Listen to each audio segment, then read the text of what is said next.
President Donald Trump says the crime rate is now at its lowest level since it's been since the year 1900.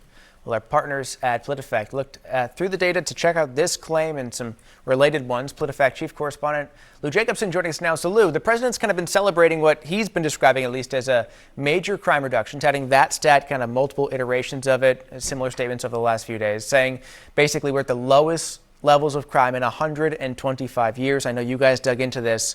What did you find after going through the stats?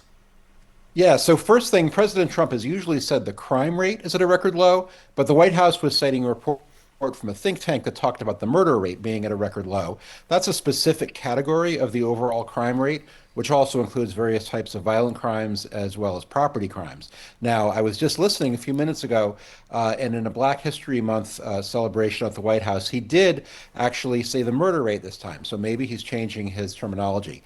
But that's not the only factor here. If you set that aside, there is definitely good news to celebrate on this front. Crime specialists who we spoke to told us that it's definitely the lowest murder rate in at least 65 years. It's just that saying it's the lowest in 125 years is less certain because the data prior to 1960 is not fully comparable to later data. Okay, so progress, certainly, but maybe not the 125-year data. What do we know about 2025 and the more recent data showing this drop? Yeah, so the final tally isn't in yet because it takes some time to calculate all the statistics.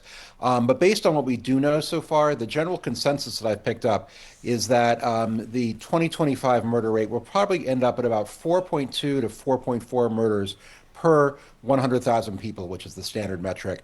And that would be lower than the previous record low, which came in 2014. And the year-to-year drop of about 20% in 2025 is likely to become the largest ever single-year decline. Okay, so help us understand why fact checkers like yourself and others say, it might be the most in 65 years, something like that, but then going beyond that historically gets really tough. Why is that? Yeah, it's because between 1930 and 1960, the data put together by the FBI isn't directly comparable because it was calculated using different definitions and was based on a smaller share of the US population. And before 1930, the FBI didn't actually produce any data at all of that type. So the data for the first 3 decades of the last century is even less directly comparable because they're talking about homicides and not murders, and those are not exactly the same thing by their definitions. So it's certainly fair to say this is the lowest murder rate for 65 years, but saying it's the lowest for 125 years is a lot less certain given the data. So we gave the statement a rating of a half true. All right, great perspective as always. Lou, appreciate the context today. Thanks for joining us. Great, thank you.